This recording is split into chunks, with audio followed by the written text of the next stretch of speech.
The solution to the metagame might come from an unexpected place. I have been crushing with Ronan the Accuser. This is the list that I have been playing. It is yet another Derek Cook. I believe it's a Derek slash Stefan slash butt joint. A lot of different people had their hands in this pile. And the basic thesis here is that it is a deck that plays a decent amount of investment into being an Iron Patriot deck, but it's also a deck that has a lot of tech against other Iron Patriot decks and a lot of tech against move bounce decks. And having decks that are able to sort of run the gamut, when most people in High Infinite right now are playing move bounce, are playing Iron Patriot, are figuring out things in that vein, you're going to have a big advantage by being sort of pre-prepped for them. One of the major things this deck has going for it is that it is a deck that can play Mobius and Mobius. Even though he's a little bit mopey, he can really hold back the storm against some of the Iron Patriot decks that you're going to see, and he makes it a lot easier to let your opponent get an Iron Patriot off, because you can just play the Mobius out the same turn, and you're going to be fine, because most of these Iron Patriot decks are not running Red Guardian. If and when they start doing that, Mobius is probably going to get a lot worse in this list because you can't protect him. The other things this deck is doing are basically playing a Sarah control role, but instead of Sarah, you're using antivenom as your discounter, in part because it's a little bit better when you do so with something like Ronan or Shang-Chi than Sarah ever will be, but mostly because it is a 4/7 that you're very interested in, and you get to play Luke Cage alongside it, who is an extremely powerful card in his own right. The rest of the deck is very much just tech. You obviously have Luke Cage and Mobius, which are excellent against very obvious types of decks. You have Killmonger sitting under things like Invisible Woman in order to blow up Move Bounce's giant Human Torch. Under Invisible Woman, you can also put things like Shang-Chi and Shadow King, again, to deal with those big green power Move Bounce cards, an extremely relevant thing to be doing right now. And that Shadow King under Invisible Woman, usually going to be very relevant against Victoria Hand Iron Patriot decks. A lot of them are doing what we talked about in the last video, where they're investing in 1/6s to do a bunch of stuff. Victoria Hand especially pushes you towards cheaper cards, demons off of the Hood, and of course the arrows off of Kate Bishop.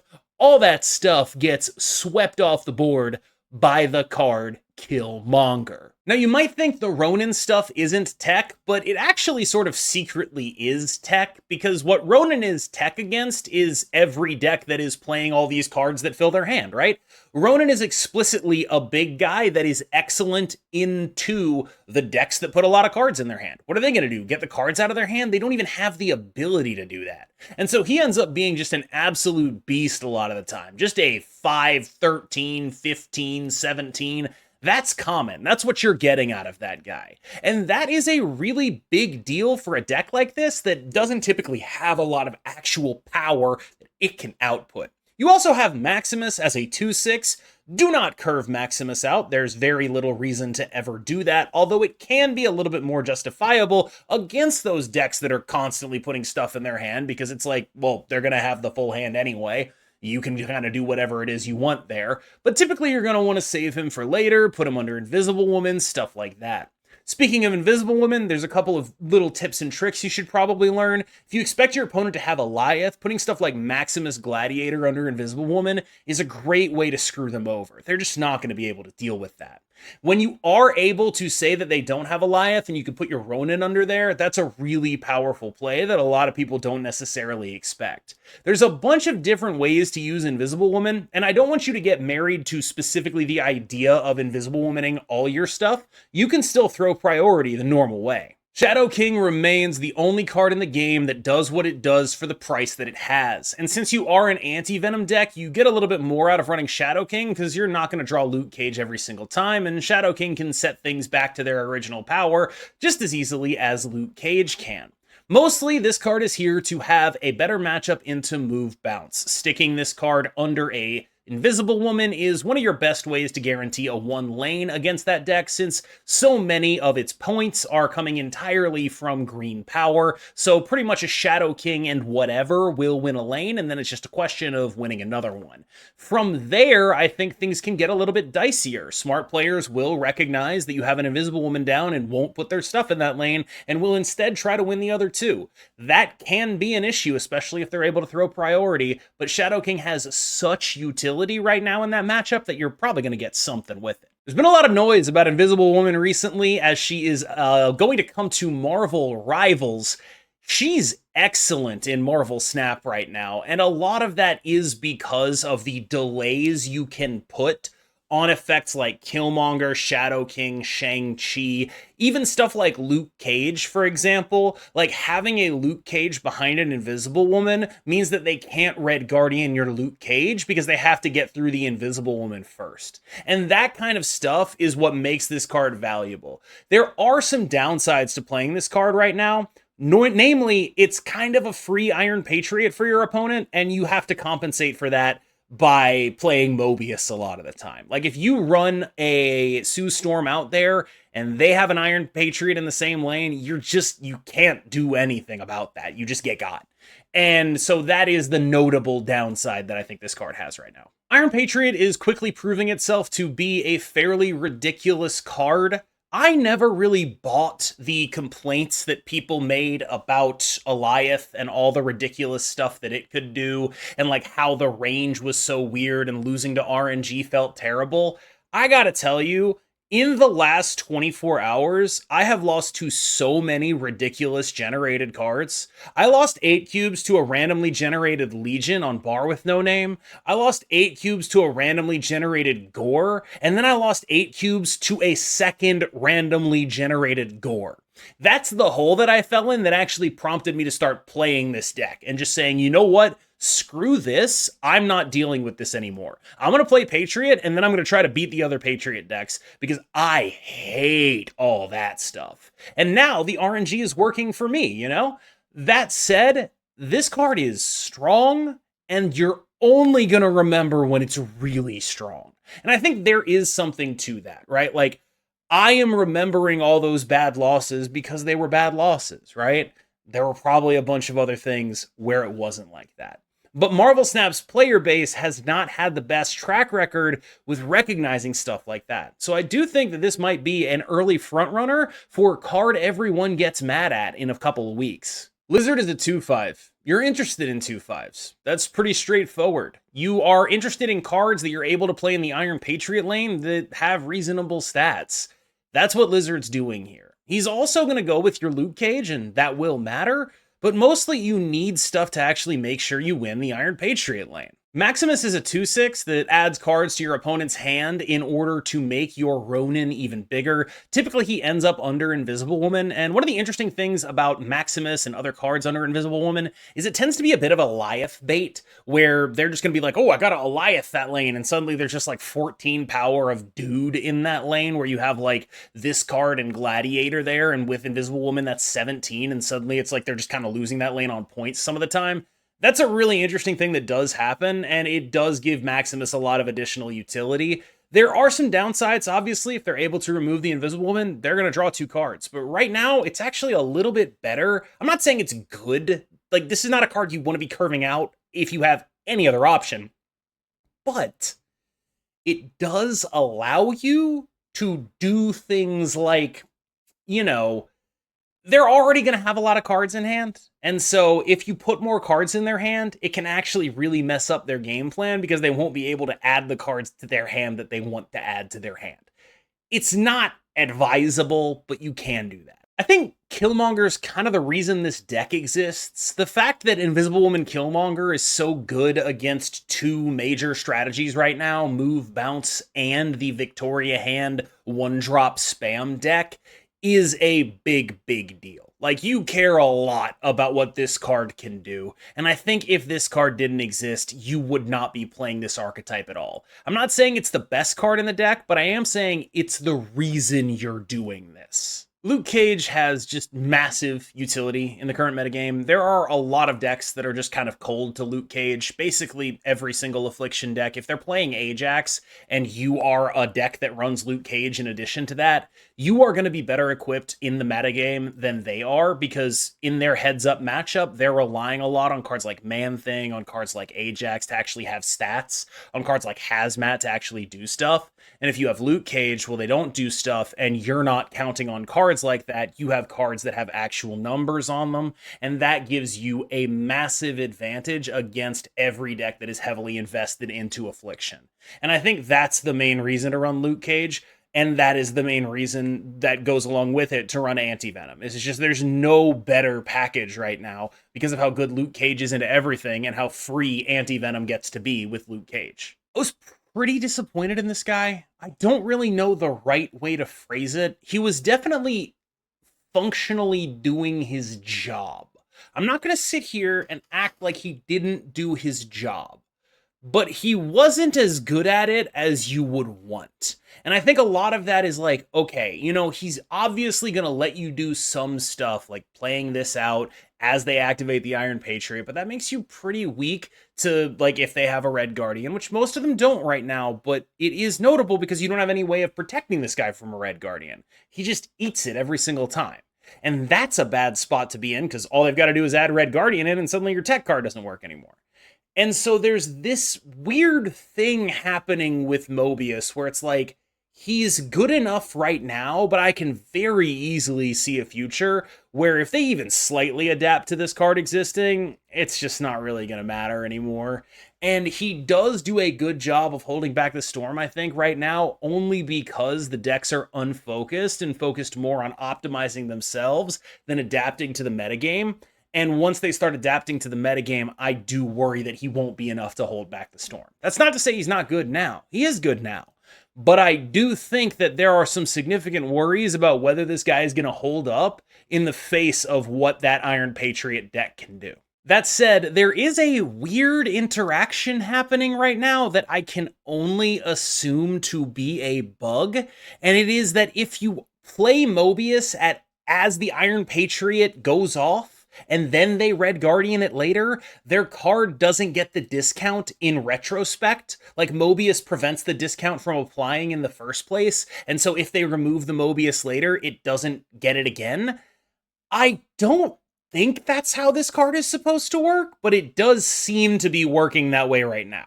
Shang-Chi, I think, has been a little iffy, if you ask me. I'm not saying he's bad per se, but I think in an ideal world, if people weren't playing so much Luke, this card would maybe be US Agent or something. And the fact that we are back on Shang is just because people are playing so much Luke that US Agent is basically just a 2-3. It's not always going to have targets, but a lot of the time, Iron Patriot will generate something big enough that you'll be able to hit it. People are playing a lot of gore. God, are they playing a lot of gore? And so there are going to be things you can do with this guy. He's just probably, like, pound for pound, doing less stuff per game than a lot of the other cards in this deck. Antivenom is a little bit of a free roll here. Like, it's not like you're playing Antivenom because it's the greatest card ever. You're playing Antivenom because it's a 4/7 and you already have Luke Cage. And it has this ability to increase your sort of cube equity by allowing you to get, like, maybe one more of those 3-cost cards down. Something like Luke Cage comes along with it, Killmonger comes along with it. There are really relevant ways for Antivenom to increase your final turn output, and I think that's the major thing that this card brings to the deck. But mostly it just brings is a 4/7 and is mostly helpful. And I think that's really all you can say about him, where it's like, this is just a card that is going to allow you to sort of Hail Mary your way into a bunch more games just as a baseline. And while you could try something maybe like Sarah-ish in this range, I just don't think there's a good reason to go away from this guy. The Accuser himself, there's never a better time to play a guy like this when everyone is filling up their hand, because he is going to be enormous. There are ways to protect him, of course, but the issue you run into a lot of the time is, are you going to protect him Or are you going to expose him to Alioth or things like Negasonic? There are real worries with slapping this guy behind an Invisible Woman because of the play rate of things like Alioth, Negasonic. Cards like that are around. And you do have to be aware of them, and it can be pretty frustrating to figure out exactly what you have to play around in order to figure out where this guy has to go. Sometimes you actually just run him out there and you're like, I actually think it's more likely that you have like Alioth Negasonic than it is that you have something like Shang-Chi. And I think that's not entirely off base. There haven't been nearly as many Shangs as Alioth that I've seen recently, but it can really limit you. Obviously, this is also your best hit off of a antivenom. That happened for me one time in 35 games, so, you know, good luck. All right, y'all, thank you so much for taking a look at this video. I hope you enjoyed this breakdown of Ronan the Accuser. As always, I've been KM Best. You've been phenomenal, and I will see you in the next one.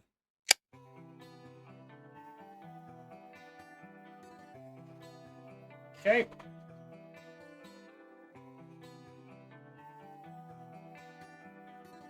I don't believe this man has Red Guardian, but it is possible.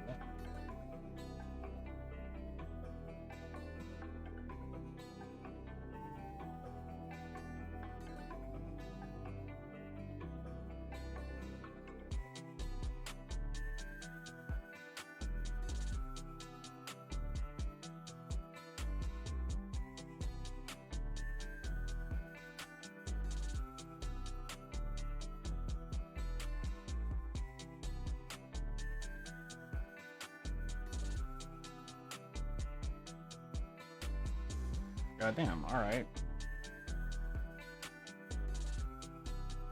What the shit?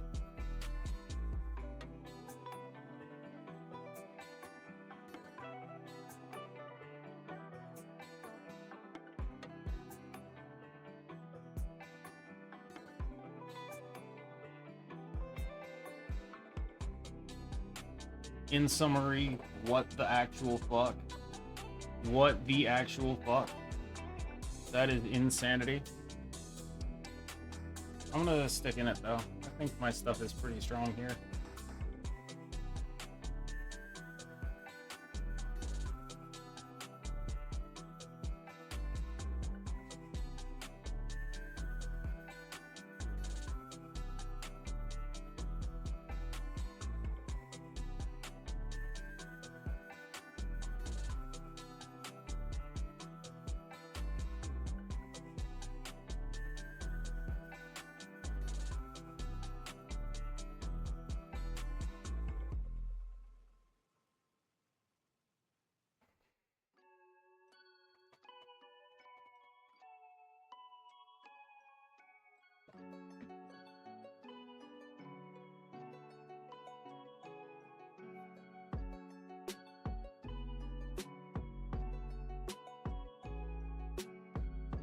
Thinking about snapping back.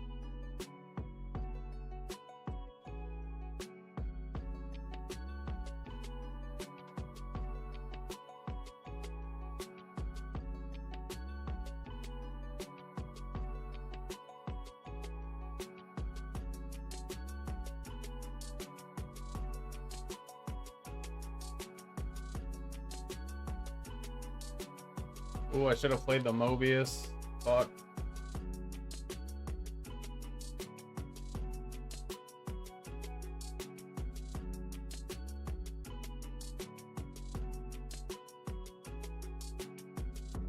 Oh my god, they're so fucked. Oh my god, the Mobius actually owned to death. Holy shit. I have never seen anything as fucked up as what just happened to them. That's disgusting. That is heinous. That is nightmarish. Oh my god.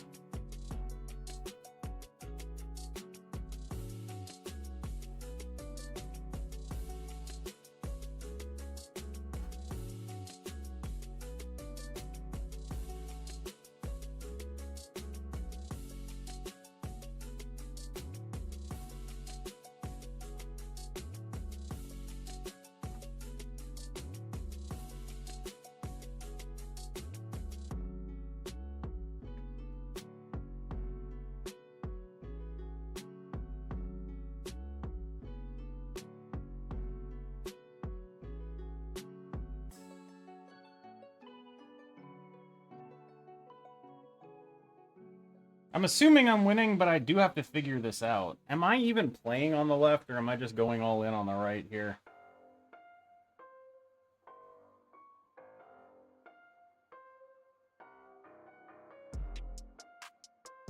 Look at that.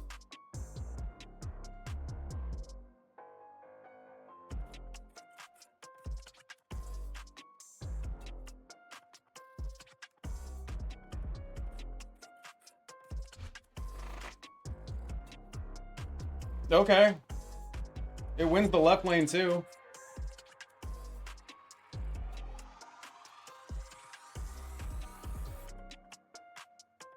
Sick. We'll take 8. We'll take a lucky 8.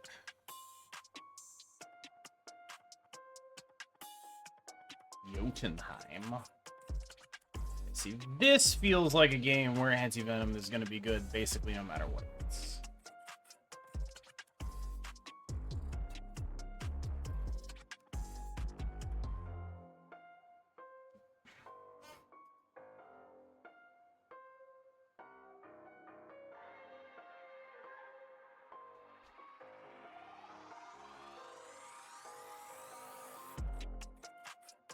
Oh god. Am I supposed to retreat? Am I fucked? I'm scared now. What the hell is this?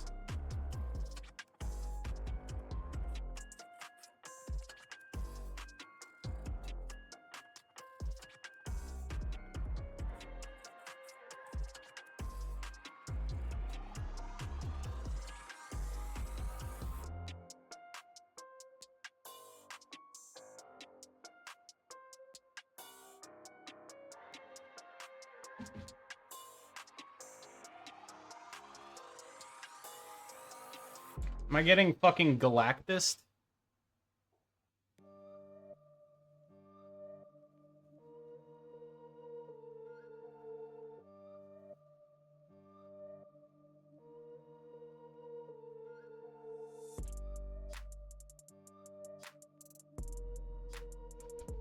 Okay, it's not Galactus.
All right, SK left. It's points. It's just points.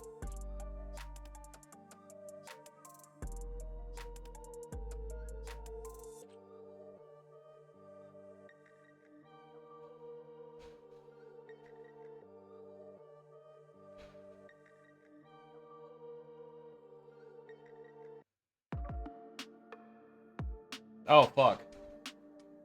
Wait a minute. Oh my god. Chat, I just realized what's happening here. Did you figure it out? Oh my god.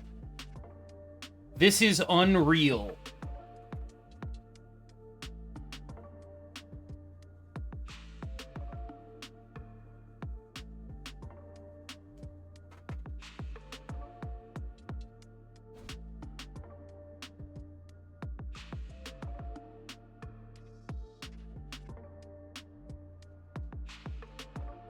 I was like, well, I lost. What the fuck? Just in their deck? Holy shit. What the fuck?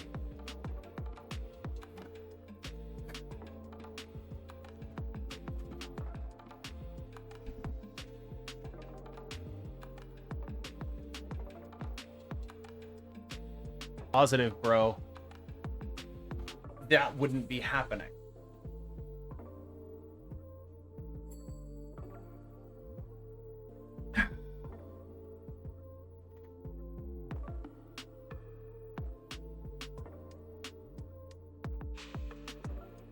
We are so bad at drawing Iron Patriot Gladiator, it's honestly kind of insane. We just don't even do it.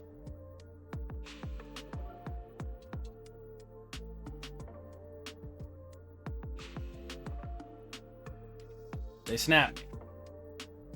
I wonder if they're cloning that. They probably are.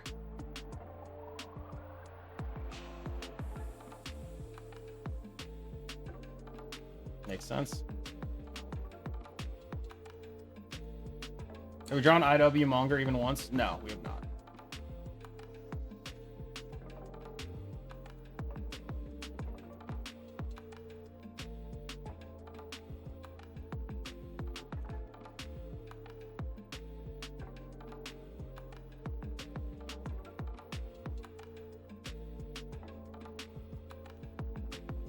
My instinct here, it really sort of depends what happens this term. My instinct is that the game is winnable with certain potential outcomes.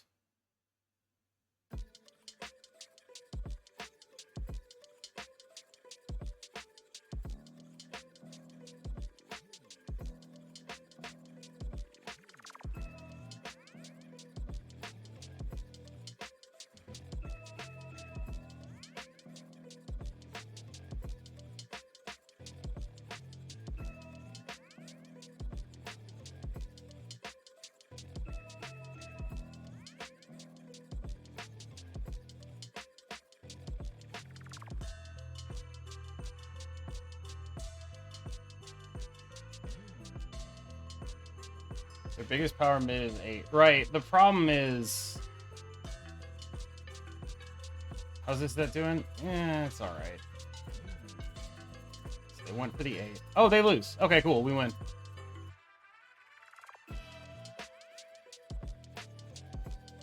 We actually just win, right?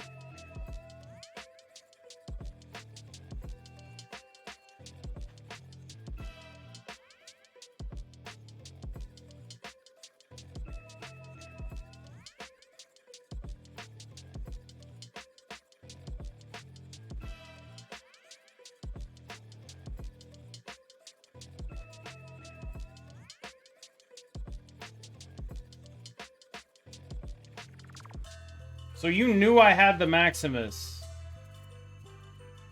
but you were just like chilling? Anyway, goodbye, Nico.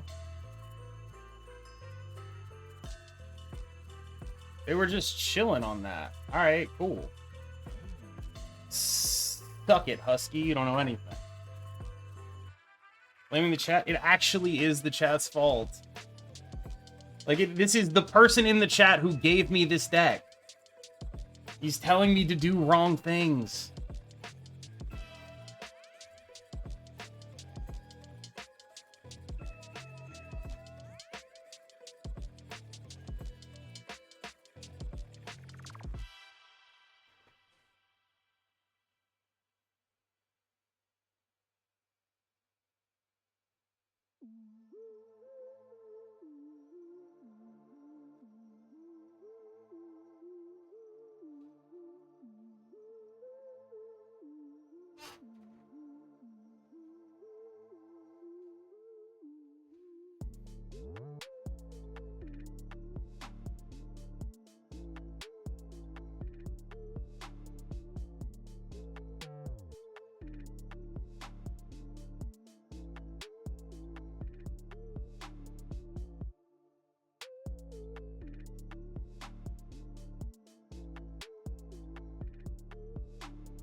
Oh my god.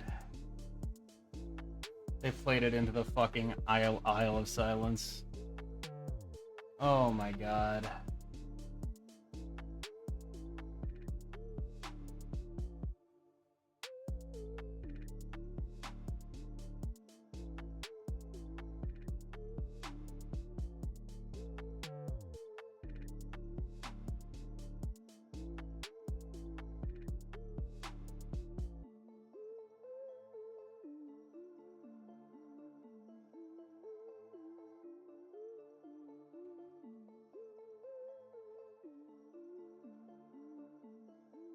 Oh, is this lag? It's Isle of Silence.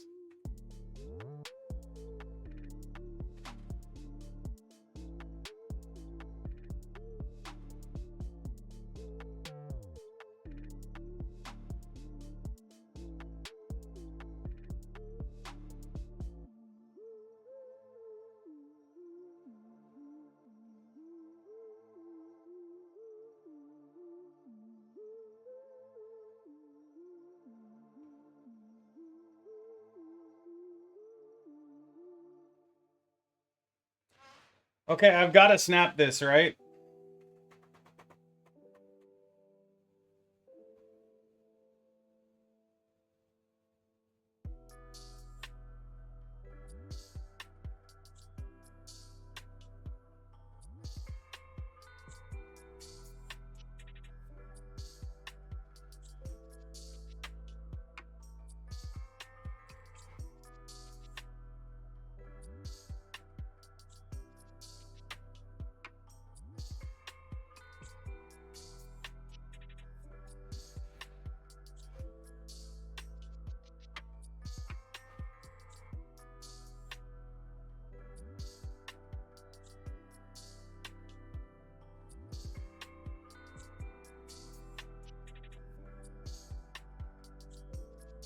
Maximus?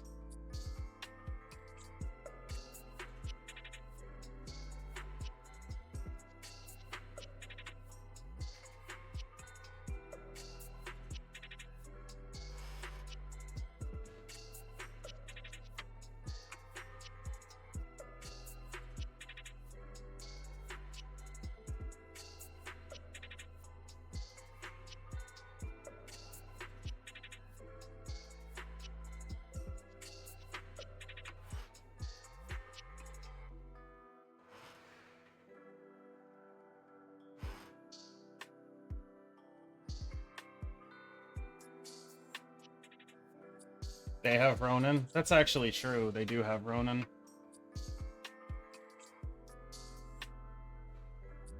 They're snapping me. Okay, they're snapping me. They have the Ronan. What's the fucking play here?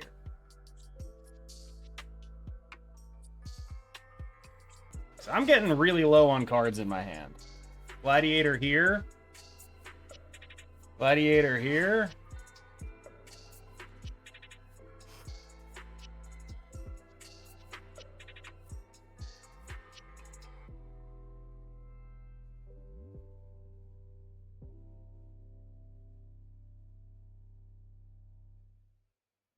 I don't know. I guess I'm fucking dead.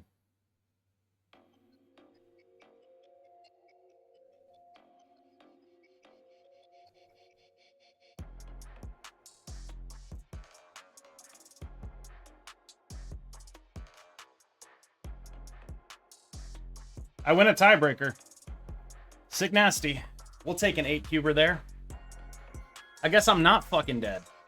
Did they actually just slam an Eliath down in that world? But it is entirely possible.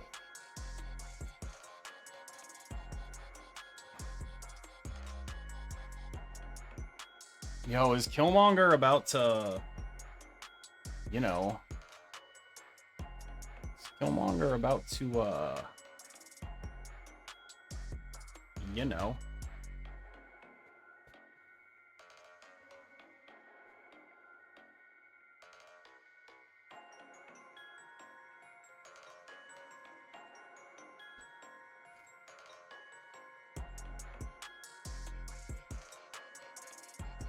We're going at least even here.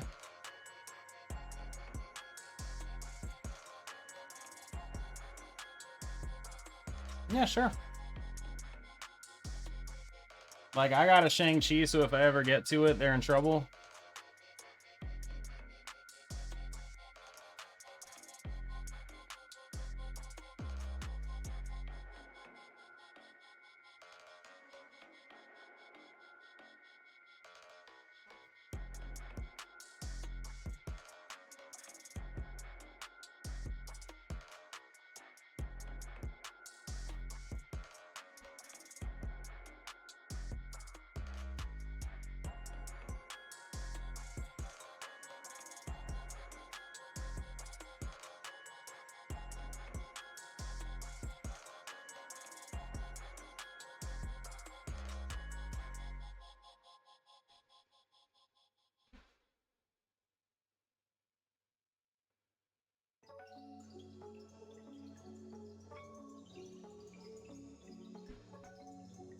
Oh, fuck. Wait a minute. Wait a minute. Wait a minute. Yo! Barely. I mean, we drew 2 rocks and we still won that game?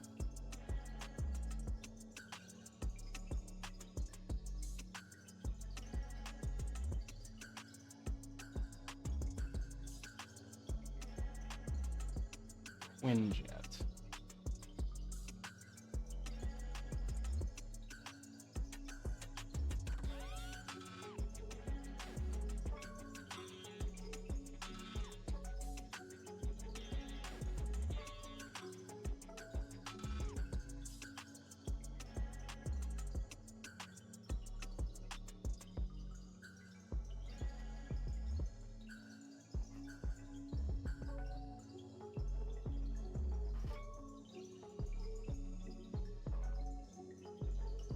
I think this just forces them into not playing on X Mansion.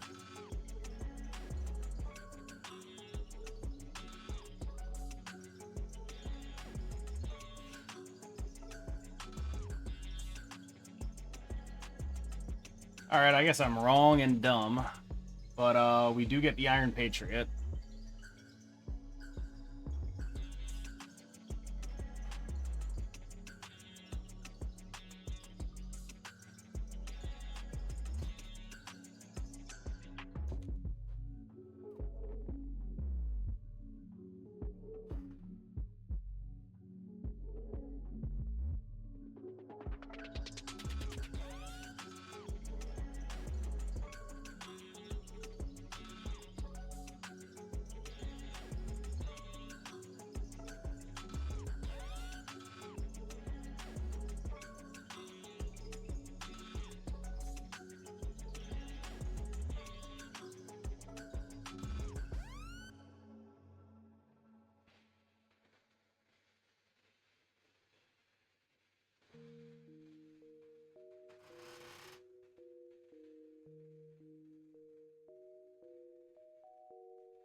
Maximus? I kind of want to save that for now, for later. I don't want to commit to playing it now. It's under Suji? I know. I don't want to commit to playing it now. It's going to be 6 power that I can do stuff with.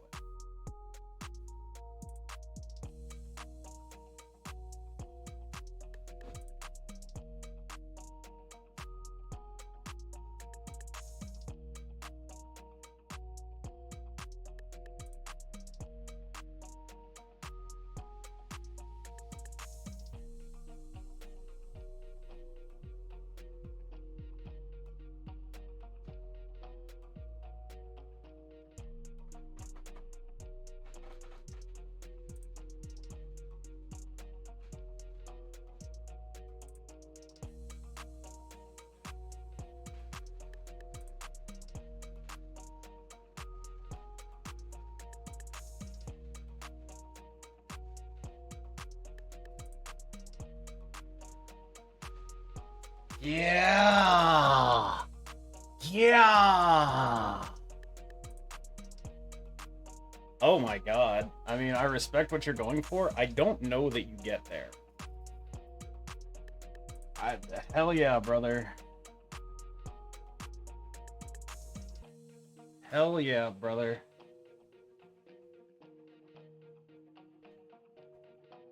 Ah, wonderful. Wonderful. Truly a wonderful thing happening here.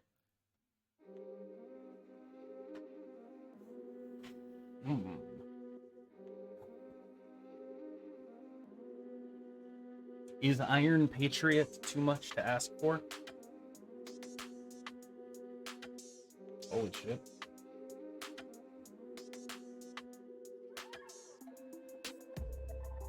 That's pretty ass.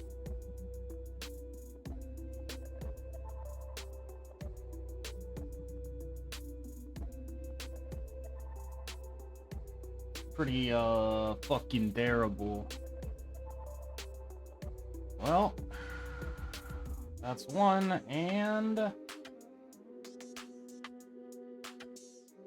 oh my god.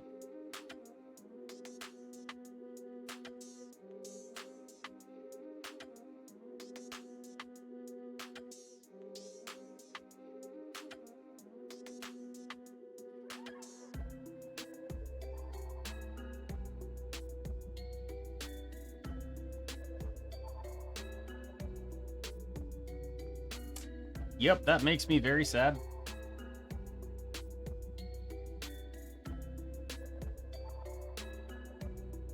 Oh god, you're right. I should have waited a turn to kill both. Fuck. I mean, that's only if it hits the left. See?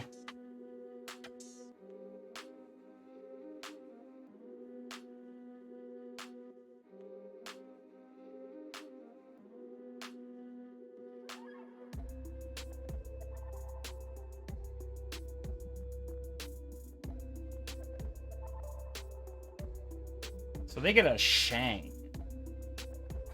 Wait, what of mine has died? A Shadow King and a Shang.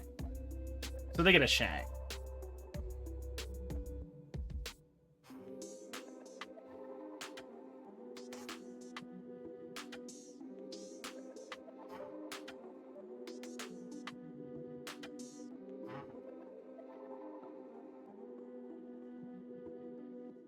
They snap.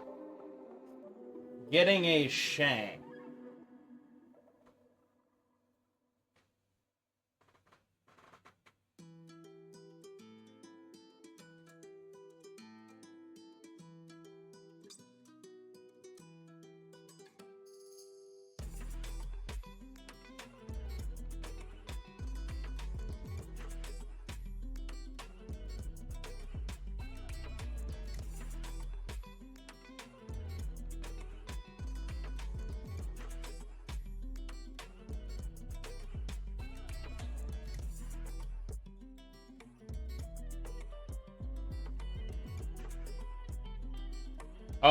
Oh, I'm really stupid. I'm insanely stupid. That was so dumb. Right. My guy yeah, they get the, yup. Oh, wait, Ronan. Oh my god. Oh my god, I'm not stupid at all. I'm a genius. Are you ready for this? Holy shit. Look at this tiebreaker, dude. Look at this tiebreaker that's about to hit. Oh my god, I've been a god the entire time. I calculated them with the Shang. Fucking easiest game of my life. 19 power, Ronan, Quantum Realm. Could be optimal because you don't have a better idea. You understand how the mode of analysis here gets fraught. Yeah?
I'm gonna snap.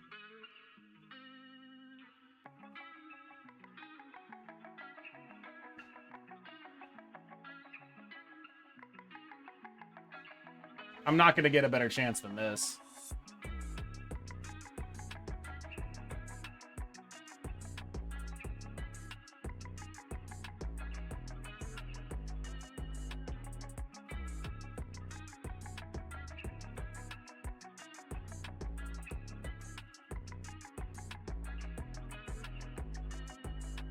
Okay, that's a very useless card.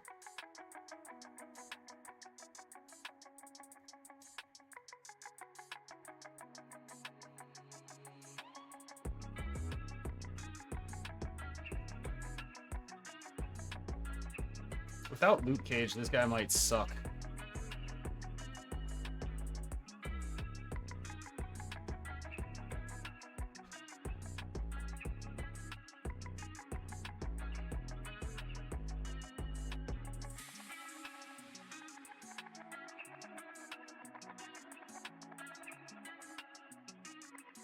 Okay, so there is Loot Cage. They Spider-Man 2099 over to here, but this will prevent it from dying. Nothing can die in there thanks to this. So they play Heimdall.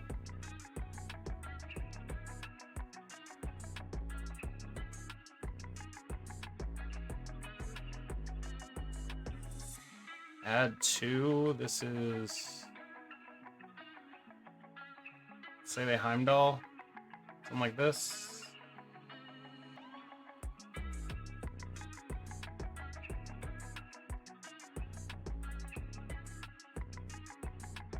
Looking Heimdall-ish to me.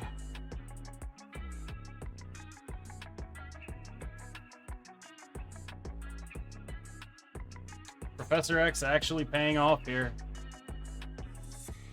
Professor X actually cooking.